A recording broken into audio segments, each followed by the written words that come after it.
میرا سوال مشرق وسطیٰ کے موجودہ حالات کے بارے میں ہے۔ ایک طرف سعودی عرب ہے جو خطے میں اپنا اثر و رسوخ رکھتا ہے، تو دوسری طرف ایران ہے جو اپنی پراکسیز کے ذریعے شام، لبنان، یمن اور عراق جیسے ممالک میں سرگرم ہے۔ اس کے ساتھ ہی اسرائیل کا کردار بھی اہم اور پیچیدہ ہے، جو ایران کے بڑھتے ہوئے اثر و رسوخ اور جوہری پروگرام کے خلاف اپنی اپوزیشن مضبوط کر رہا ہے۔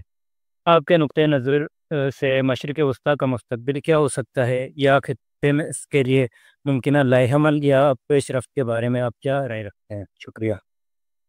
مستقبل کا علم تو اللہ ہی کو ہے۔ ہم عاجز بندے اللہ تعالیٰ سے خیر مانگ سکتے ہیں اور خیر کی دعا کر سکتے ہیں۔ میں اپنی رائے دے سکتا ہوں۔ میرے نزدیک یہود اور مسلمان دونوں پر اللہ کے عذاب کا تازیانہ برس رہا ہے۔ اللہ تعالیٰ نے یہود کے بارے میں سورہ اعراف میں یہ بتا دیا ہے کہ انہیں میں مہلت بھی دیتا رہوں گا اور پھر ان کے کرتوتوں کی سزا بھی انہیں وقتاً فوقتاً ملتی رہے گی۔ میرے نزدیک ان کو اس وقت اللہ تعالیٰ کی طرف سے ایک بڑی مہلت ملی۔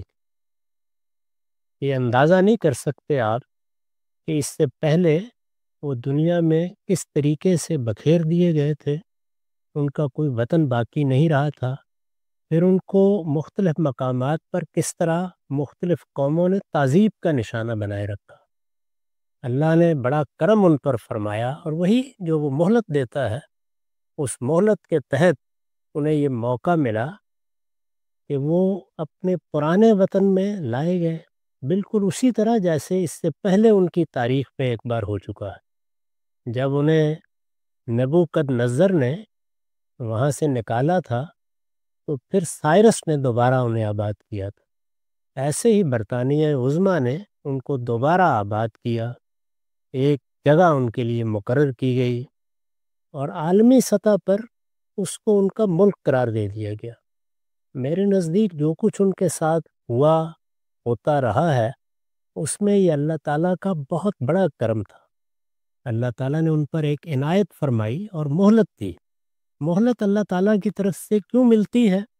وہ یہ دیکھنا چاہتا ہے کہ اب انسان کی حیثیت سے، فرد کی حیثیت سے اور قوم کی حیثیت سے کیا رویہ اختیار کرتی ہے، بجائے اس کے کہ وہ اللہ کا شکر ادا کرتے اور اپنے اس خطے کی حفاظت تک محدود رہتے۔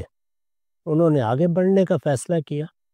یہ صحیح ہے کہ ان کو جارحیت کا سامنا بھی کرنا پڑا، لیکن اپنی طرف سے نہ ظلم توڑنے میں کوئی کمی کی، نہ دوسروں کے ساتھ بے انصافی کرنے میں کوئی کمی کی۔ جہاں موقع ملا اپنے لیے آگے کی راہ نکالی، اور اس طریقے سے اس دائرے میں محدود رہنے کی بجائے اپنی طاقت کے بلبوتے پر ایک پوری قوم کو وہاں سے جلا وطن کرنے اور اس کی نسل کشی کا فیصلہ کر لیا۔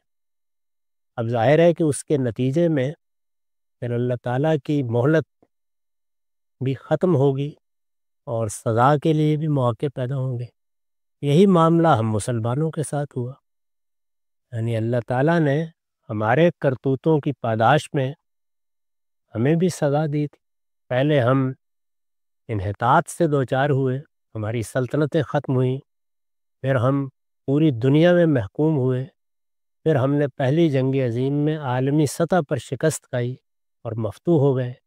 لیکن اللہ تعالیٰ کا کرم ہوا کہ بجائے اس کے کہ براہ راست محکومی میں پڑ جاتے اور صدیوں تک اسی طرح رہتے، خاص عنایت سے ایسے مواقع پیدا کر دیے کہ مفتوح ہونے کے باوجود ہمیں 57 ملکوں میں اپنی حکومتیں قائم کرنے کا موقع مل گیا۔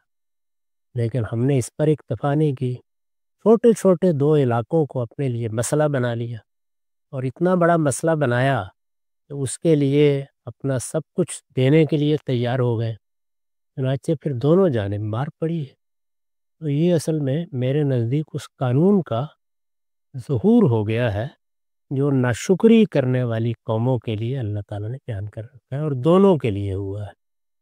چنانچہ دیکھ رہے ہیں آپ کہ دونوں ہی ایک دوسرے کی قوت کا مزہ چکھ رہی ہیں۔ وہ جو قرآن نے کہا ہے نا کہ ہم کبھی کبھی اس طرح بھی عذاب دیتے ہیں، تم میں سے ایک کو دوسرے کی قوت کا مزہ چکھاتے ہیں، تو یہی ہو رہا ہے۔